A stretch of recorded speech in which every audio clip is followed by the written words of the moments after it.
Yep, we're still partying like it's 1969. Hey guys, what's up? It's BigJackFilms here, and welcome back to our 10th anniversary special. This is part 2 of our review of Ready Player One, so make sure you watch part 1 first. It's an hour long.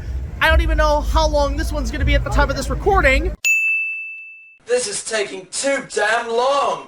Hi, Apes! Hurry up and make a decision! Decisions? We are just meeting to eat lunch. But again, I just want to give a major thank you to everybody who has followed us and watched our show for the last 10 years, as well as our supporters on Patreon. If you guys want to donate to the channel, just $1 or more will get you access to all of our content early, as well as other special features. But there's a few people, obviously, in this particular episode, like last time, that I want to give major thanks to. That, of course, being the likes of Bradley Dunn, aka OBSCUREMEDIATV, who just passed 1,000 subscribers. Congratulations, check out his channel. AMETHYST Cosplay, once again portraying Harley Quinn. CHEIF MACBETH, aka Dr. Terawatt, who's making his final on-screen live-action appearance in this episode. One of the biggest cast members on this particular episode, and you'll see why, is none other than ALLANNA Roses, an amazing newcomer to cosplay. She's an amazing actress, and we can't wait to have her back for more episodes in the future, especially in Season 8. There's more to come with Part 3, don't worry about it. Jesus Christ, it is smoking like crazy out here.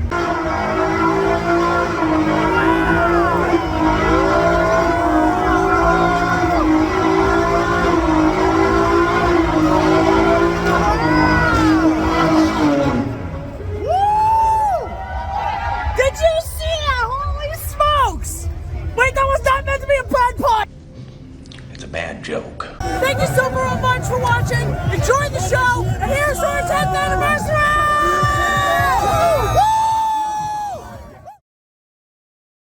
The following is a fan-based video review under fair use. Ready Player One is owned by Warner Brothers Discovery, Villidge Roadshow Pictures, D-Line Pictures, Crown Publishing Group, Amblin Entertainment, Steven Spielberg, and Ernest Cline. Please support the official release and streaming services.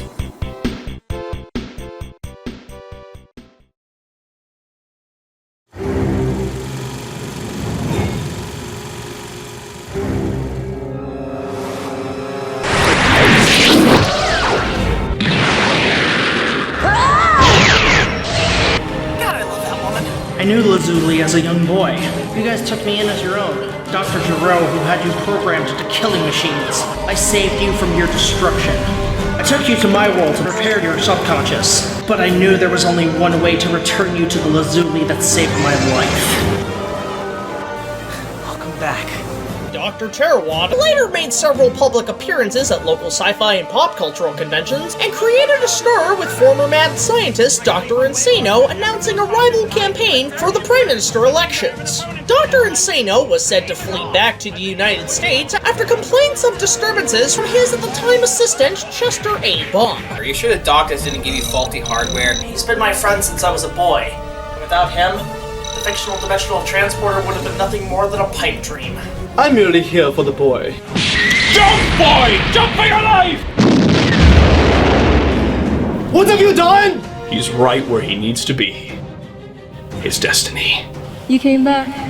I gave you my word. Are you fucking insane? Begin the genetic sequence. Good lord, you got the doc to unlock the codes for the reality breaker on the FDT, didn't you? Well, no shit. I mean, as long as you don't show your true power, not many people are going to be coming after you. Department for Meta-Human Control? You're the guys after Dr. Terawatt, aren't you? You know, Carl, we could really use your help in the battle to come. The fight isn't over for Dr. Nigel Gabor. He knows that you'll go down to the ends of the earth to face down the Dark One, and god damn it, you need to find a way. Carl! Dude!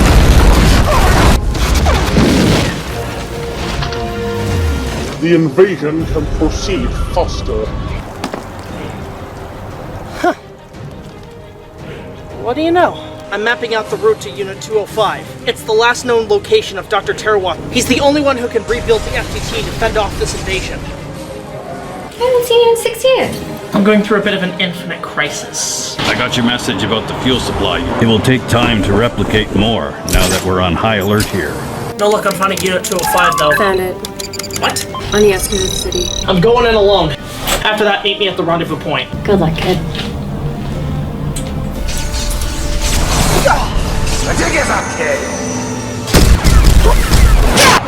Rest assured I'm alive and well, but my time in this era is over. I have left specific instructions on tech that I pass on to you.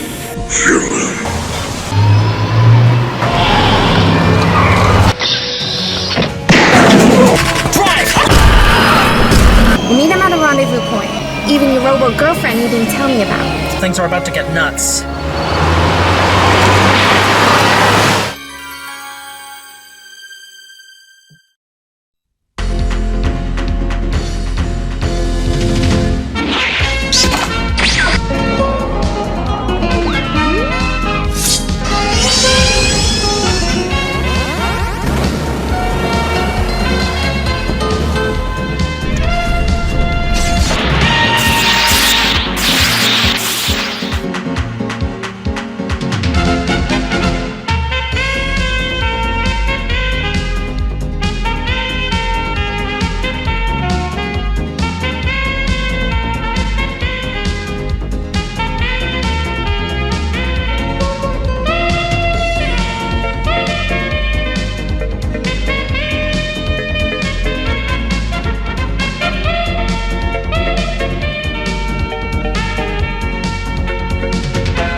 What's up? It's BigJackFilms here, and welcome back to our Part 2 retrospective of Ready Player One. And as you can see, we're still stuck in the DeLorean time machine trying to figure out our situation here. I got four-wheel drive on this thing. We can't go any faster unless you want to go through a time warp at 88 miles an hour. Well, you could try it. I mean, it's not the first time you've driven past the speed limit. You're nuts! You haven't even done time travel. Well, it's being chased by enemy forces behind us. Besides, I've got an idea. By fusing the FDT power cells in the glove with the wiring from the flux capacitor, we might be able to use the time machine not just for time travel, but for space and time, making teleportation easier. This coming from the guy who thought fictional multiverse travel was a good idea. And this coming from a gal whose pretty ass is from a universe where its superhero can spin the planet in reverse and cause it to go back in time. You're a smart-ass kid, but I'll give you a point for calling my ass pretty. Well, I don't want to brag about my Valentine's Day special, but... No talking while I push on the gas!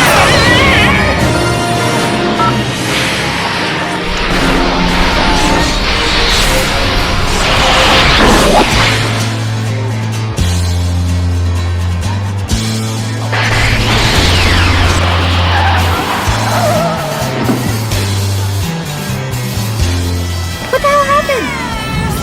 Looks like the time warp sent us back to New York in the 70s. Still trying to work out the bugs in this thing. But hey, you look as cute as a hippie. I feel like Jodie Foster in Taxi Driver. Driving the taxi. I'm getting us out of here. Good, set the time circuits forward.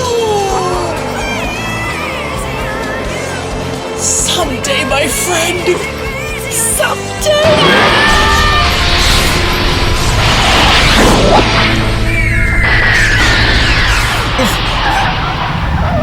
Shit, we're stuck 65 million BC.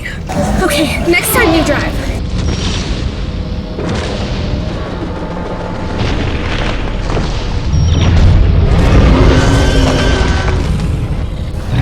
Is that your pet Rexy?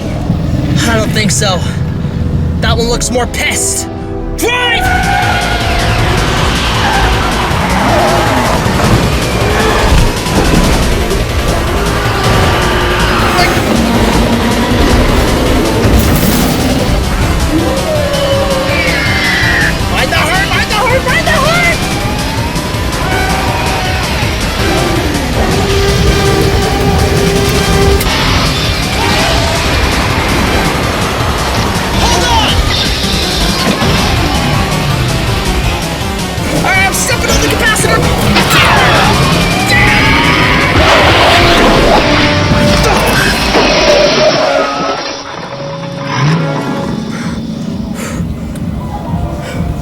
Did we make it? Are we back? Yeah, we're good. Much closer to the rendezvous point than I thought. I'll find us a campsite to lay low. Why don't you continue doing what you're doing there, hon? Gladly. Let's get back to the review, folks. Jesus, time travel. Alright, so where was I after that long-ass hiatus? Alright, the rest of the cast. I got a little sidetracked there. The rest of your characters consists of your typical fellowship of diverse friends, and come off with a bit of a Goonies inspiration. Ace is the most prominent supporting character outside of Artemis, providing some of the better jokes within the game. Okay, alright, am I being punked? How are you showing off my shit? She could actually be a 300-pound dude who lives in his mama's basement in suburban Detroit. For actress Lena Waithe, who surprisingly had a few producing directing credits, she does a fantastic job and really is the tank of the team. Literally with the number of weapons she carries, like the MA5C from Halo, her awesome monster truck, that kick-ass workshop with Lone Star's RV from Spaceballs in the background. Lone Star! And of course, the Iron Giant, which we'll get into part 3. Yeah, I know, but we got a lot to cover before we get to that awesomeness. And the same can be said about Daito's Mac, but as a character played by J-pop singer Win Murasaki, his samurai persona honestly kicks ass. He doesn't have much in the way of dialogue, but does manage to hold his own in the fight. And finally, there's Sho, played by Philip Zhao, one of the more skilled fighters in the game, acting more as an assassin or thief class in the group, sort of like Assassin's Creed. But with the Spielberg kid trope, is basically Short Round 2.0. Short round? Step on it! Try that loud, there's a kid driving the car! Okie dokie, Dr. Joe's whole here potatoes! So yeah, most of the Fellowship are generic Spielberg kid tropes, but again, I don't mind that. But there's also a few good side villains in this movie, ranging from cliché to kinda cringe. Finale, played by Hannah Jo Kamen, who is pretty much the Baroness from G.I. Joe of the movie, and is even something Dominion did, which I will talk about at some point, but good god, that movie is just G.I. Joe meets How is it that movies nowadays seem to do a better job at a G.I. Joe movie than the actual live-action G.I. Joe movie? Not that one. That one's pretty good. But for Hannah Jo, she has done better performances, to be honest. I mean, prior she had work on both Game of Thrones, Ant-Man and the Wasp, and holy crap, she was in The Force Awakens? Goddamn, this girl gets work. But in this movie, it's very, robotic. I mean, not in a hot way, but more in the fembot type way. Tell me what you need, Nolan. Au contraire, baby. Then there's IROC, played by TJ Miller, who is kind of annoying, not gonna lie, with all the weird stoner-esque pop culture references. There are only 3 things in this world I hate. Steampunk, pirates, and tabbouleh. Do you want the long version? Your guys sucked. I thought you were bluffing. You know that kills all of us, right? I've got 10 years worth of shit inside of me. Seriously, did Seth Rogen write this shit? What are you looking at? Honestly, your weird dead eyes. They are weird. Super weird.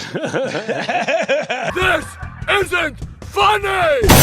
It comes off honestly as an unlikable performance. And that's honestly because I'm not a big fan of TJ Miller. The character is like giving the no-life Warcraft player from South Park a voice. It just makes you hate him even more. God fucking damn it! And that's probably because TJ hasn't had the best reputation in recent years, but I'm sorry, I've never really found him that funny in his other comedy roles. The only time I had enjoyment for him was in Transformers 4, because at least he dies a violent death.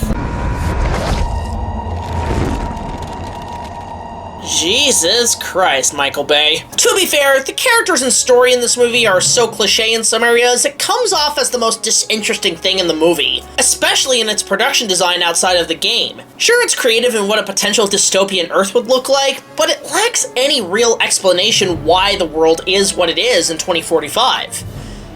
Though, given today's culture, you can start to see why. But with the design, it's so unoriginal. I keep expecting WALL-E or Tom Cruise to come in and start cleaning shit, and honestly, it begs to be more explored in how it functions worldwide rather than in a small town. But to be fair, the production team's budget was more spent on the effects work, and for what they were given, they made with what they could. Production began in late June 2016 in Birmingham, England, which stood in for Ohio. Ohio has always been the best of the British colonies, eh, Gromit? Agreed, lad. This was the cheesiest joke in this particular review. And later on, sound stages and backlot pickup shooting at the Warner Brothers studios in California. And surprisingly for Steven, this shoot must have been the easiest in his career, given how simple it was with very little scenes in the real world of 2045. And hey, it beats his difficulty on Jaws, that's for sure. The sea conditions have been so impossible that it's really hurt our schedule. And while the post-apocalypse has less to be desired, I can at least say that the way they present the Oasis as a console and how people play it is actually really rad and had some daring shots that transition into the game itself. And this is where the production design and budget took the most effect. The entire game itself and how it functions is kinda close to what we have today. How far off do you think that world is from reality today? Well, they get lost in the games right now. I mean, we're going through a generation where all of us, including myself, but all the kids are going to get bone spurs in their neck from looking down. But manages to incorporate both current and futuristic game technology with Easter eggs of older games, from arcades to retro consoles. As a guy who likes my retro games and arcades, it's nice to see that look and its color and style throughout the film. Which brings us to the visual effects in the film, which honestly are pretty damn impressive, headed by Steven's favorited Industrial Light and Magic's computer graphics. While it's all computer generated, which is at peak in this point in Hollywood's effects work, I should take issue with it given how fake it is and my love for practical effects. However, I can let it slide here for one reason.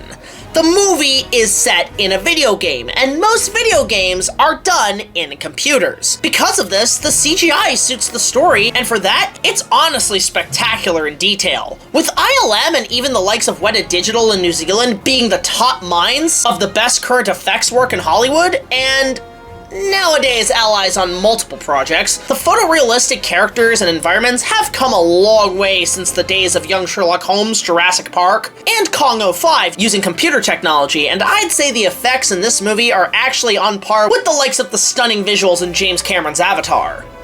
Although from what I've seen, The Way of Water butches both movies. But for context of the story, the effects really work here. Actually, it's no wonder the effects are on par with Avatar, given while ILM handled the effects, equal care was given to the outlandish effects at Cameron's Digital Domain. I haven't really talked about them much, given I haven't really touched much of Cameron's material, but Digital Domain was formed in the early 90s by Cameron himself, and was most famously utilized with ILM on the works of Terminator 2, and eventually broke into their own CG effects industry with the success of Titanic in 1997, and Cameron has had them as his most trusted team with the recent Avatar movies. So it was no wonder that Steven went to the top tier effects artist who worked on the highest grossing film of all time to work on the effects for Ready Player One.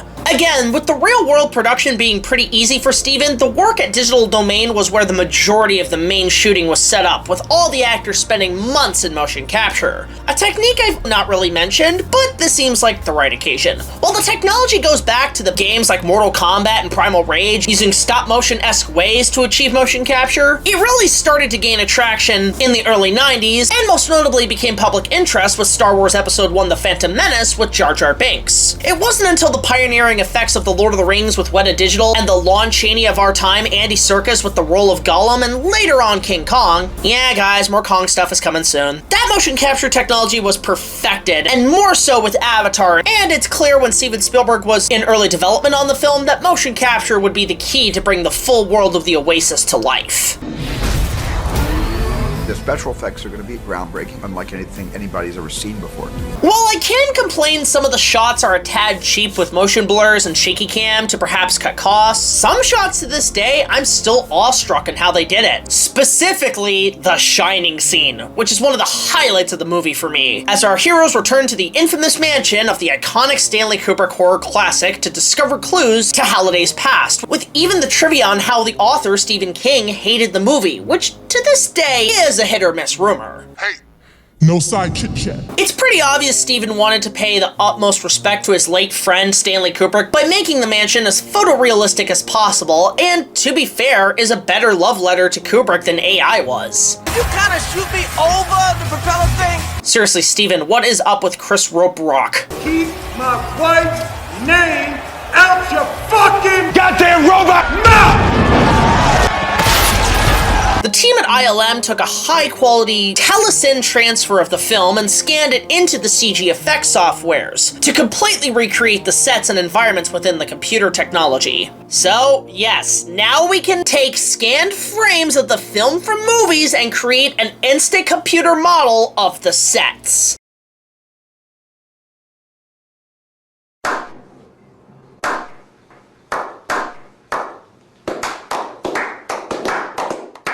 That is next level effect shit. Holy crap. That's on par with my FDT, folks. We're at peak effects, everybody! The detail is almost horrific as the original film itself, even down to the film grain installed into the environment of the CG set. It's really damn tripping, all things considered. And despite my only complaint of the lack of a Jack Nicholson avatar/cameo, I mean, even Dr. Sleep couldn't get that due to likeness contracts. Hi, Elliot. I think you've mistaken me for someone else. Though there was a YouTube channel that actually did a deep fake of Jack Nicholson and Dr. Sleep that actually looks really fucking kick-ass. The rest of it is a spectacular recreation of the film, from its horrors to the music.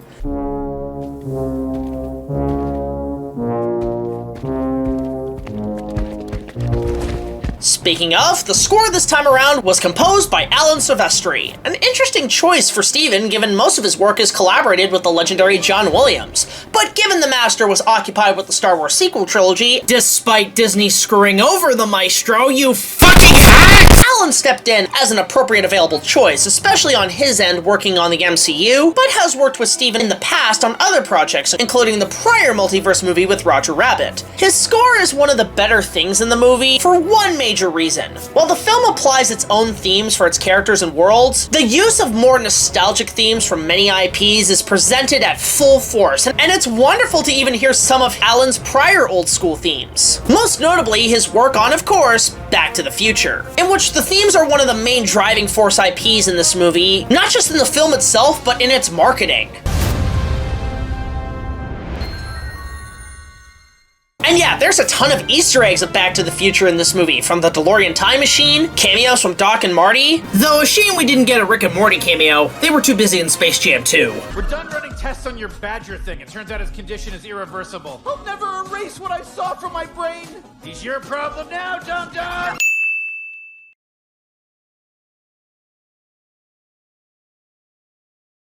And name-dropping an item called the Zemeckis Cube, where the Back to the Future themes drop at full force. I just bought this.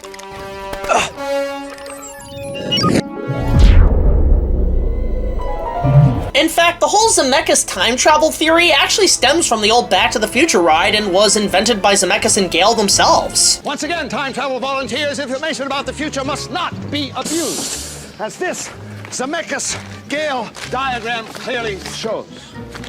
It's nice to see Silvestri return to his roots here, and as much as I know most may or may not want a return to the future, this is good enough for me. Is there gonna be a Back to the Future Part 4?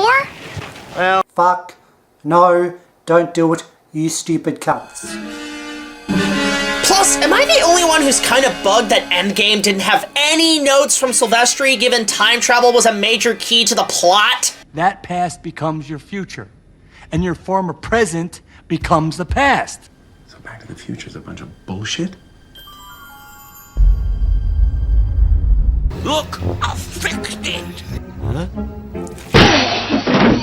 There are two other IP themes added to the movie, which I recognized right away and frickin' loved, but I'll get to those with the other two highlights of the movie in part 3. But the rest of the original themes made for the movie are okay at best. They get the basic Spielberg whimsical moments on key, but there's moments where the music is kind of just there and doesn't add too much memorability, and without Silvestri pulling out other IP themes, I don't think the score would be as replayable in some cases. I guess you guys aren't ready for that yet.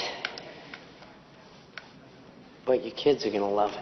The rest of the soundtrack, however, does salvage itself with some great music from several artists. From Van Halen, Duran Duran, Rush, Tears of Fear, Twisted Sister, the Bee Gees, and way too many others to count. The movie's soundtrack is riddled with 80s culture and music. A trend that, while I love, I'm not gonna lie, is getting a tad tiresome.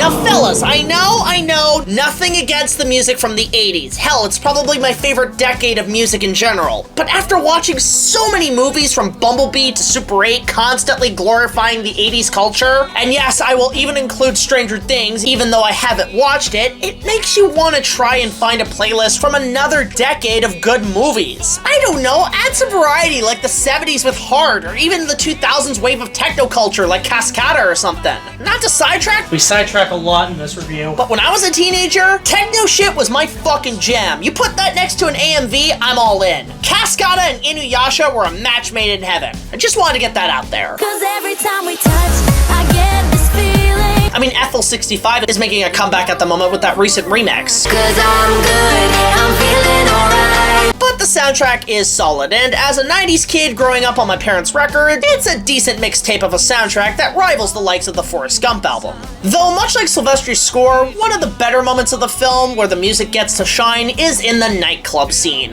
Again, one of the highlights. With the colors, the vast amount of Easter egg characters from Joker, Harley Quinn, Lara Croft, Overwatch. I don't play that game. Or Fortnite. Or Minecraft. Or Genshin Impact. That fanbase is fucked, bro. Hey Jack, what are you up to? Get the fuck out of my room! I'm making a joke about Minecraft! This whole place is basically a Comic-Con cosplay nightclub after party, and considering I'm a sucker for those, it feels really familiar on a Saturday night. And speaking of... Old school. Yeah, the use of the Bee Gees here really gets the mood going for these two romancers, and what can I say? I dig a good Saturday Night Fever reference. This scene, I'm not gonna lie, is pretty hot all things considered. Can you feel this? Hi, Parzival. You did come prepared. And honestly, how often is it nowadays that you see a steamy romance like this in movies anymore? Much like the hero archetype, it's been missing for a while, and watching it here is pretty inspiring, making you care for the characters and their relationship. And yes, I know it is more prominent and a bit off-putting in the book, but this is where Steven was able to take the original source material and give it some levity. And at least they picked a track from the 70s, then use another tiresome 80s track. I mean, if we were going all out 80s, they would have done this. I wanna know what love is. Or God forbid this. Can you feel this? Either or I would have preferred. Again, cliche, but damn it, I'm a sucker for these stories. And I would really like to see this make a comeback in the near future.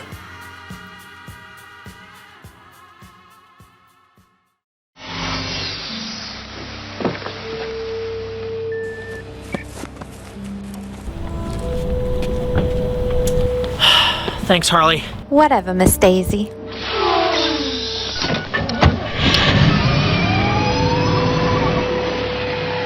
Engine's been modded. Thankfully, my CPU has a way to fix this hunk of junk. You mod cars? Yeah, I'm 17 an hour on the run. Dr. Drew uploaded a CPU on all technological feats. So with that, a couple of fused wires and a hacked engine, you got a piece of shit running like a Lamborghini. Huh. Good to know. I recalibrated Dr. Terawatt's communication array. Hopefully that brings our allies right to us. You think they'll show? Hopefully. I haven't been hiding for 15 years for nothing. In the meantime, I gotta figure out how to unlock this device that Doc left me. What's with the music? What? It's classic. It's the reason we got the damn DeLorean to begin with. I guess that's true, considering how many movies you reviewed. Well, we all gotta make a living somehow in this crazy world. Especially the one we're in now. That's true. There's not much left. The Doc has been unresponsive for years. I fear the worst, 18.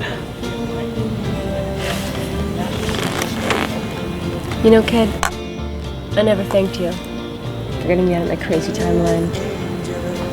You know, not a lot of people would give someone like me a second chance. It's nothing. I couldn't lose my best friend like that, especially with the amount of shithole she's gotten me out of. So tit for tat, I guess. Is that all I am to you? What do you mean? A friend. Look, if it's about the Valentine's Day special... I wouldn't just give myself to anyone like that, you know.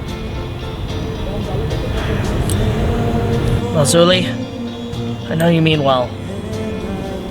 But you're asking me for something that I just can't commit to.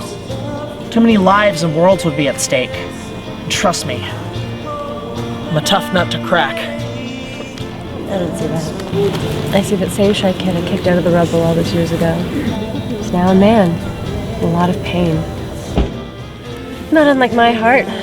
Metal, steel wires, lithium battery, baby. Cold steel and wire? What are you going on about? You may be more machine than human, but your heart's still real to me. I owe you more than you know. Damn right you owe me. Wait, what?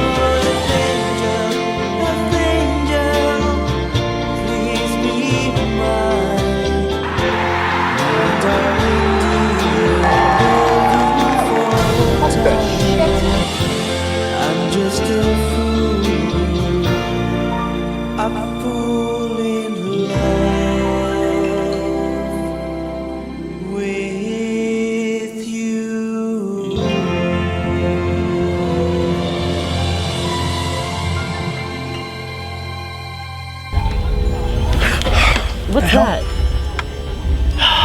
It's one of the guys. I gotta take this text. We'll continue this later, mister. Damn right.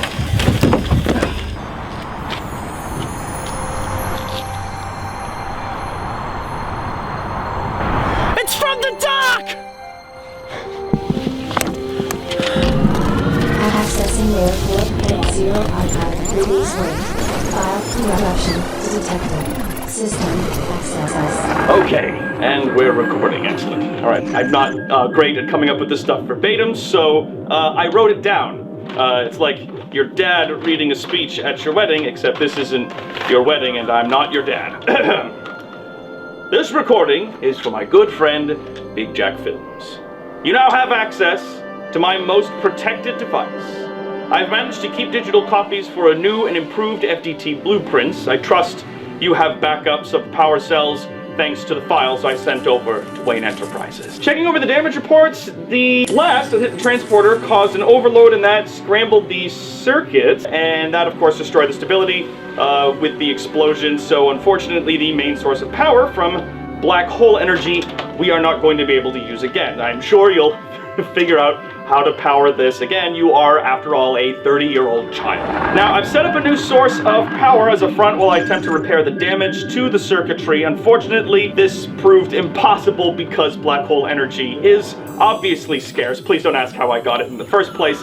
And it is, at this point, out of reach from our end with regards to means and finances. You would think a mad scientist would have a lot of success robbing banks or something, but oh, you'd be wrong. However, a suitable replacement mix to power the new portal will be far greater than the original mix. The new mix, we're going to say, was kindly sent to us from a one Dr. Zeno after I borrowed it from him when I stoved his head in with a sandwich maker at Con Bravo in 2012. That was 10 years ago. I have hidden all of what is left of my tools and high-tech equipment in Unit 205 under the keys in your possession, packing only what was essential for myself. I'm not gonna lie, creating a new source of energy for the portal caused a few short circuits for my own equipment, but I did have help from a newly reprogrammed AI known as K47. His highly advanced innovations and suggestions are beyond human comprehension to create. Hopefully this new source of power and advanced portal model should remain consistent for your plans moving forward. Inside that holocron, you will find manual instructions and should have no problem repairing it so that you can get things back up and running. Once you've built the new model, keep it under lock and key. That means you cannot tell your mother, Jack. No, do not! I repeat, do not attempt the following. Telling your mom about the machine that I've given you, please. Telling the police about the machine that I've given you. Trying to find me in the multiverse and bringing all of our potential enemies upon me and wherever it is that I'm trying to have a good time. Twitch.tv/chief_McBeth. I fear that unnecessary universal travel only risks further disruptions from our enemies' insights. Please, take care of my tech. I know that you'll give it a good home. Remember to clean and scan it twice a month. These are my wishes. please respect them and follow them. Godspeed to you, Jack. This is my final transmission. End of line.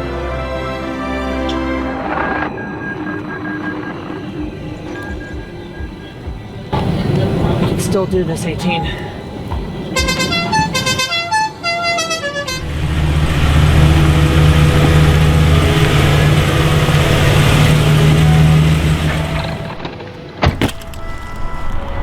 Hey everyone, what's happening? What's up? Hi, Studio 95! Call me that fucking name, you piece of shit, you motherfucker! Brad!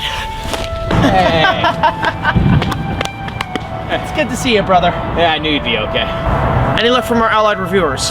Well, I sent out a call, and I heard from IndieFan and a few others. They're on their way. But I did get a few extra helping hands. Professor Porkdexter! Carl! How'd you survive the tunnels? Dude, I served many years in Nam, man. You should know I can escape Viet Cong tunnels better than that. Ah, go figure. We got all the equipment for Unit 205 secure. We're bringing it over as we speak. I got a small team of bots to help you out, sir.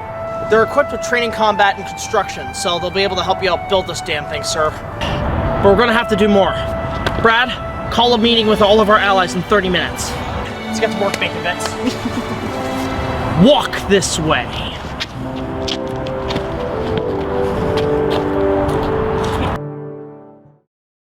So while our main characters are your average fellowship and dastardly villains are for the norm of a Saturday morning cartoon, it's also a background movie. I mentioned this in part 1 in my first impressions that it's basically the Where's Waldo movie, but I mean that quite literally. So let's talk about the film's highlights and Easter eggs with so many awesome action scenes and set pieces. With this being one of the first major multi-crossover movies to start the multiverse trend, the whole movie is littered in cameos and characters within the Oasis that if we listed them off, we'd be here all day. Most of which are in the libraries of both Warner Brothers and Universal Studios, with some stuff from 20th Century Fox thrown in before the Disney buyout, including a chestburster cameo from Alien. Extremely big shit. Game over, man. It's game over. Outside of the Shining scene in the nightclub, the movie has some spectacular highlights in its action scenes, with one of the best being the badass race scene through the crazy rendition of New York City. And God, have we come a long way since those old computer renders from the 1996 King Kong. About half the people who were working on the show at Digital at that time were working on the digital build of 1933 period New York, and that turned out to be really useful because when we kicked off with King Kong in 2003, when we got back onto that project, the first thing we did was we unloaded that low-resolution New York dataset, and that became our previs environment for pre-visualizing all the New York scenes in King Kong. And the cars in place is the best fan fiction adaptation of Wacky Racers I've ever seen. Or should it be the fans and the fictitious? The vast number of iconic cars in this scene is insane, from the A-Team truck, the Mark V from Speed Racer, the Akira bike, the Ford Interceptor from Mad Max, though I don't know about Mel Gibson with his potential road rage driving it. And I will! And, of course, the 1966 Batmobile, holy and the DeLorean time machine from Back to the Future, even equipped with tech from Kit from Knight Rider. I mean, fuck, if you look at the original concept art, they were even considering adding stuff from the Ecto-1 from Ghostbusters. Though, that would have been a little too much. What's wrong, Marty? You look like you've seen a ghost.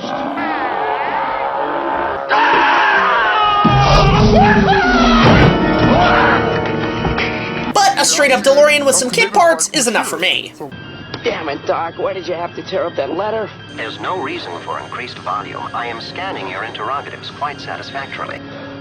All of it is wonderfully recreated in its visuals, which some of these shots can be stuck in a fan trailer for a fourth entry in the Adventures of Doc and Marty. Though less can be said for Batman and Robin. Huh, why does this scene look so familiar? I don't believe in cheating, Batman. I believe in doing what's right. If you don't want a bat bitch slap, you'll launch the bat net and take down those cops. No, don't! I swear, all this scene is missing is Mario and Luigi driving around. It's Mario Kart, Ready Player One Edition. Don't forget to hit the copyright dislikes. Content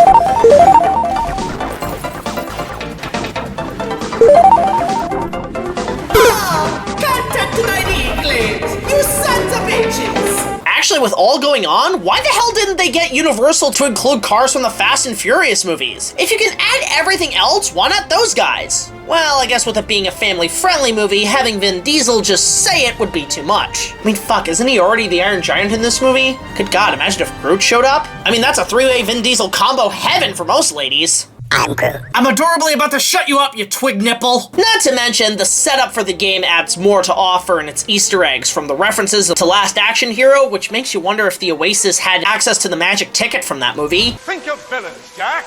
You want Dracula? I'll fetch him. Dracula? Huh. I can get King Kong.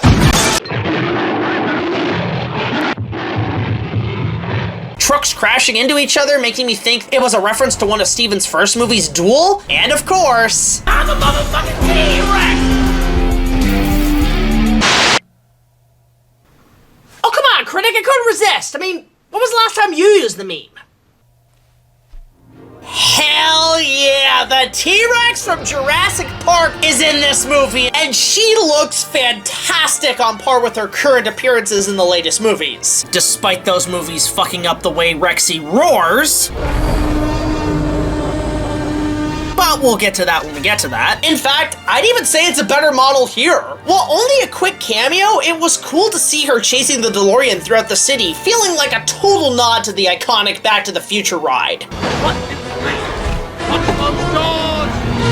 Come to think of it, this would be a great theme park attraction for Universal Studios as a whole, wouldn't it? With The Simpsons being paid royalties to Disney, and the nostalgia for the iconic time travel ride, why not bring the best of the old and new with a Ready Player One ride? Yeah, have the building become the Institute for Future Technology for the Oasis, and in of itself ran by Wade and his friends in the queue as you obtain special Oasis shades and enter your ride vehicle and participate in a ride through the game. You could have Nolan come in to be sort of the Biff of the ride, and plus, depending on your seating, you can board a bunch of different IP vehicles, including the return of the 8-passenger time vehicle. Come on, Universal, you can make Doc Brown proud as fuck. It's this baby that will send you across the space-time continuum one day into the future. A new universe of theme parks, resorts, and nightlife. Universal Studios Escape. Are you ready? I don't know, do you guys think a Ready Player One ride would work? This opinion seems like a job for another cameo. Got room for one more? Universal Studios enthusiast and Prime Survival / King Kong fan film composer Bernard Keir? What are you doing here? I don't know, Jack. Care to explain why Universal Studios Florida is under fire?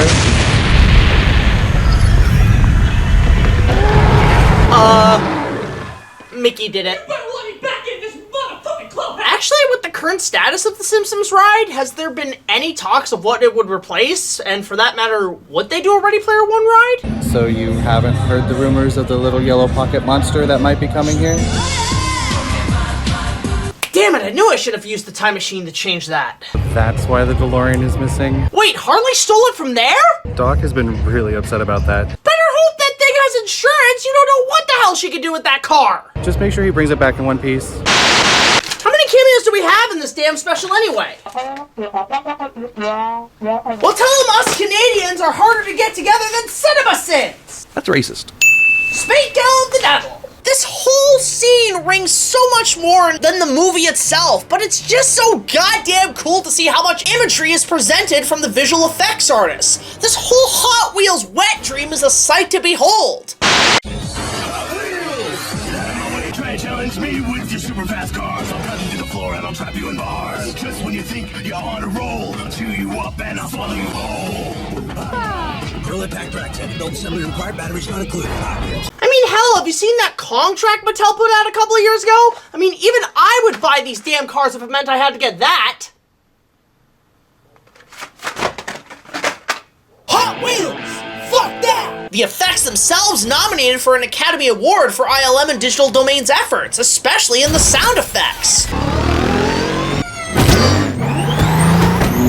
In the theater, the mix was fantastic and made you feel the impact and loud speed of the race. It's honestly one of the best sound mixes I've ever heard in a Spielberg movie. Unfortunately, the sound mix was not nominated, and it's a shame given the sound of this movie was roaring with life, from the speeding bike of Akira, the cruising familiar engine of the DeLorean, and of course the busting brakes of New York overshadowed by... Okay, time to pause the picture once again, but this is obviously why you're here to see this review of Ready Player One. Well, you're getting it midway through. I figured this would be the perfect time to talk about the thing that is essentially the main core of the 10th anniversary special. What started as essentially a response to Cinemassacre's Monster Madness Godzilla-thon ultimately became 100 and something episodes, over 150 I think, and essentially this huge multi-crossover movie is the build-up to everything, whatever, you know? So this is why you wanted me to review it. This is what you've all been waiting for, to give my thoughts on this particular sequence because it's so relevant to the last 10 years, but let's all just take a deep breath because you know I'm going to be freaking the fuck out about this and having multiple orgasms, or Konggasms, and we're just going to enjoy it together. So let's take a deep breath.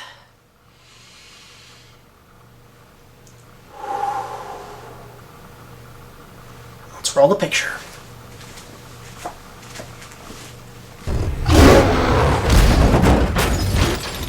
How convenient. Enter omniscient monkey right on cue. Arguably, one of the biggest reasons for me to see this movie and why so many fans requested me to review it was, of course, the final boss of the race being our lovable body of Skull Island with King Frickin' Kong. I think it would make more money. And holy fuck! His scene was awesome! From his silhouette atop the Empire State Building, we see Kong is a brute not to be messed with in this level of the game, in chasing the DeLorean to the end of the race. I mean, fuck, everybody in the game worships this god! I stopped because of Kong.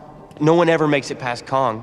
That's like a rule. The fucker gets massive respect in this movie. Again, Steven seems to be giving a total nod to the iconic Universal Studios rides from the past, from the angles, the sounds, and the ape's design. A lot of people say Kong looks like the 1933 film, but a lot of people said the same thing about his design in the MonsterVerse movies. Kong's look in this is honestly something unique, and a real look at an alternate history had Steven made a Kong movie, which he was offered by Universal back in the late 80s and early 90s, when interest in a remake popped up after the success of the two animatronic attractions at their theme parks, and even with talks of using the animatronics and building set pieces around them within the sound stages to cut costs in production.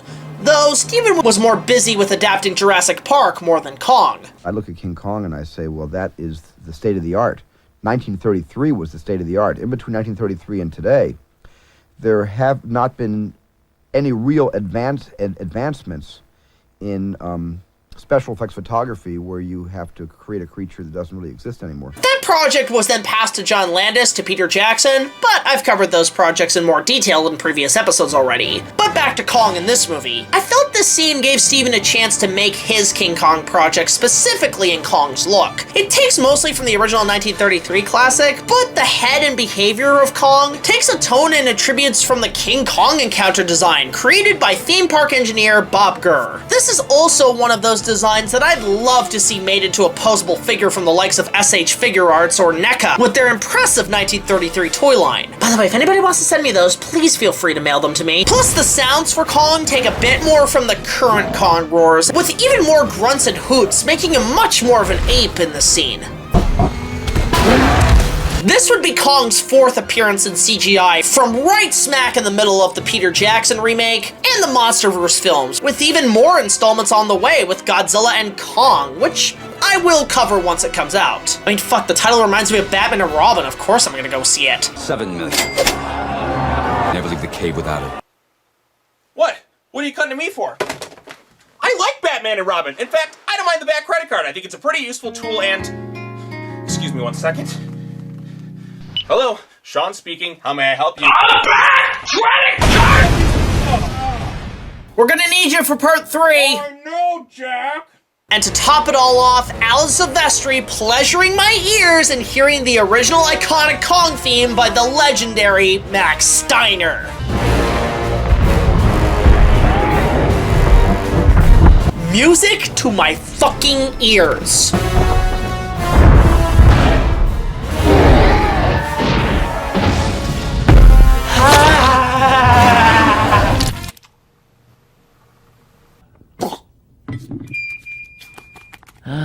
You just can't help yourself, can you? Oh. Sorry, Taman. That's disgusting. My only complaint, like some of the effects in this movie, is that we don't really see a full clear look at Kong due to the motion blur and camera angles. Looking like they're trying to cut some costs, and at times you're desperate to get a full look at him, both in structure and facial recognition. I need to have something in the foreground to give it some scale!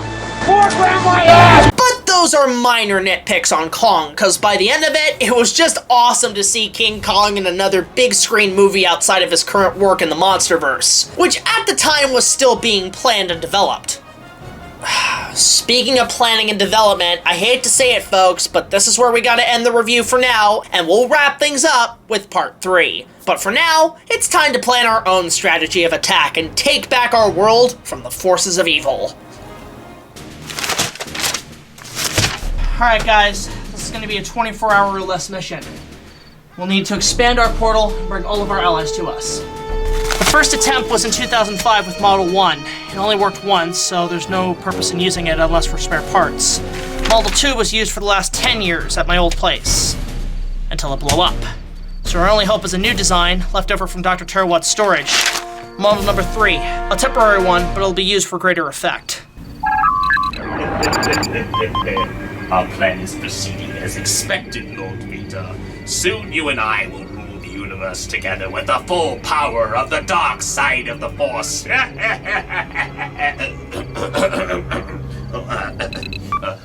Hi everyone, Jack, good to see you, my friend. Bradley, always a pleasure. 18? You're looking fine as always. Say, if things don't work out between you and this guy, I'm available. Shut up! Sean! I'll shut up now. Jack, say what you gotta say. Anyway, we had a tub, but now we're going full on Stargate. Underrated movie, mind you. Huh, I've never known you to watch Stargate. I haven't, but I've seen what their machine looks like. Same shit. Oh, like the LEGO Dimensions machine. No, Mr. Plinkett, not like LEGO Dimensions. If anything, they owe us royalties. True.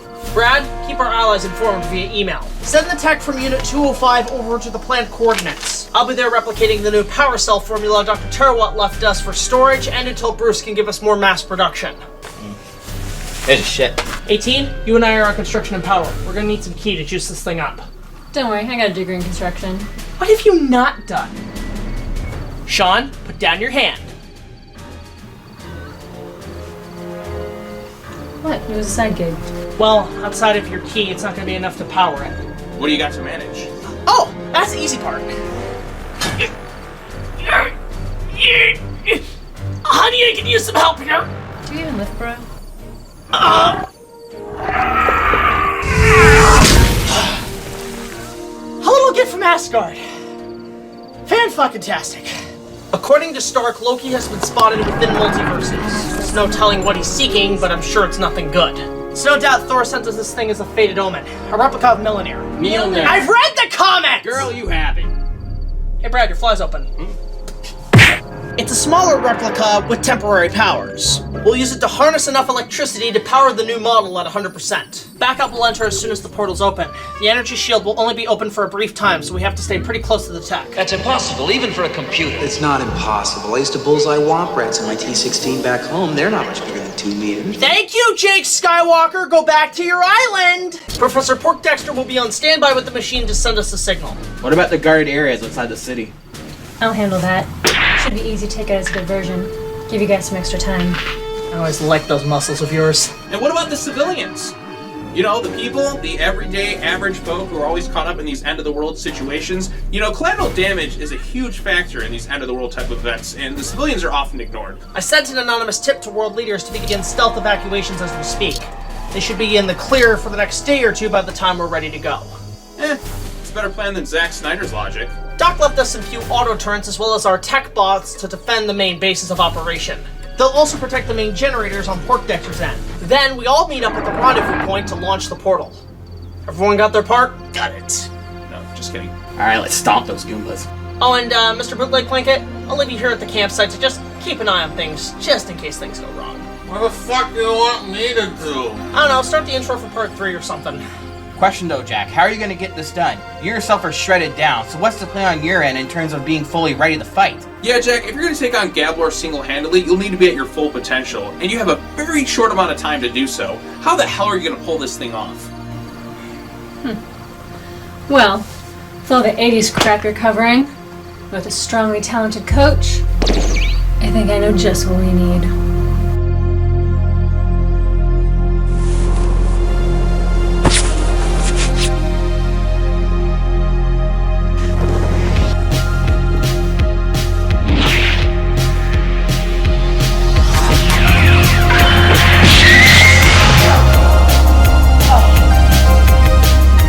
Welcome to boot camp, kid. I only need a sense of me! Alright, Spider Boy. Shoot.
As she is, my brave citizens.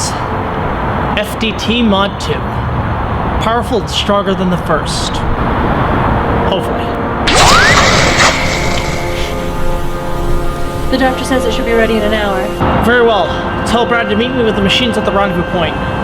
Wait for my signal. Cool. What's the signal? You'll know. These codes should take about 24 hours. Sure it's gonna work, sir? This'll work. It's gotta.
Yep, all the equipment is set up at the main source for the portals to open.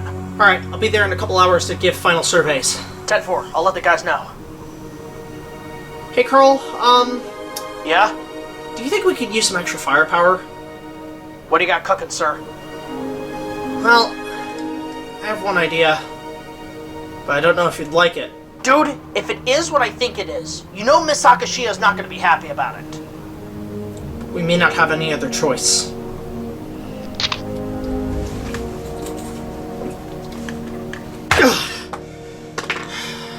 I'll meet you guys there soon.